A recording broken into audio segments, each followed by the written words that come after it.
أعوذ بالله من الشيطان الرجيم. بسم الله الرحمن الرحيم.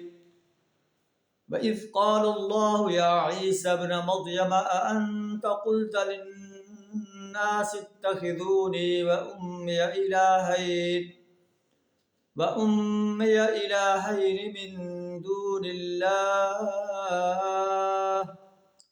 قال سبحانك ما يكون لي أن أقول ما ليس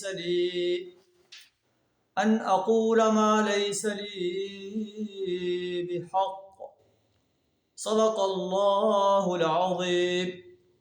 سورہ المائدہ آیت نمبر 116 آپ کے سامنے تلاوت کی، جس کا ترجمہ کچھ اس طرح ہے: اس دن کا تصور کرو جب اللہ عیسیٰ بن مریم علیہ السلام سے فرمائے گا، اے عیسیٰ بن مریم، کیا تو نے لوگوں کو کہا تھا کہ مجھے اور میری ماں کو اللہ کے سوا معبود بنا لو؟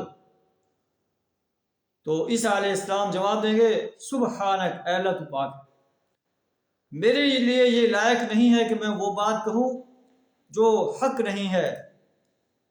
میں نے تو وہی کہا تھا، ان کنت قلتہ فقد علمتا، اگر میں نے ایسا کہا تھا تو جانتا ہے.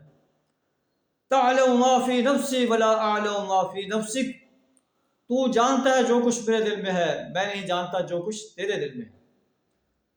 انک انت علام الغیوب، تو علام الغیوب ذات ہے.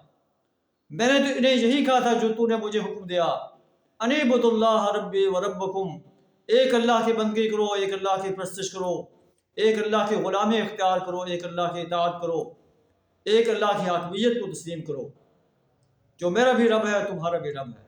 جب تک میں زندہ رہا تو میں ان پر گواہ رہا، جب تو نے مجھے واپس بلا لیا تو تو ہی ان پر نگران تھا. وَأَنْتَ عَلَىٰ كُلِّ شَيْءٍ شَهِيدٌ، اے اللہ تو ہر چیز پر نگران ہے. یہ عیسیٰ بن مریم علیہ السلام کی پیشی کا ایک منظر ہے، اور ہم میں سے ہر ایک نے اللہ کی عدالت میں پیش ہونا ہے اور اپنی زندگی کے ایک ایک لمحے کا حساب دینا ہے. ہمیں بھی اپنے گریبان میں جھانکنا چاہیے کہ ہم یوم حساب کو حسین بنانے کے لیے کیا کچھ کر رہے ہیں، کیا تیاری کر رہے ہیں. اللہ سے دعا ہمیں یوم حساب کے لیے تیاری کرنے کی توفیق عطا فرمائے. وآخر دعوانا ان الحمد للہ رب العالمین.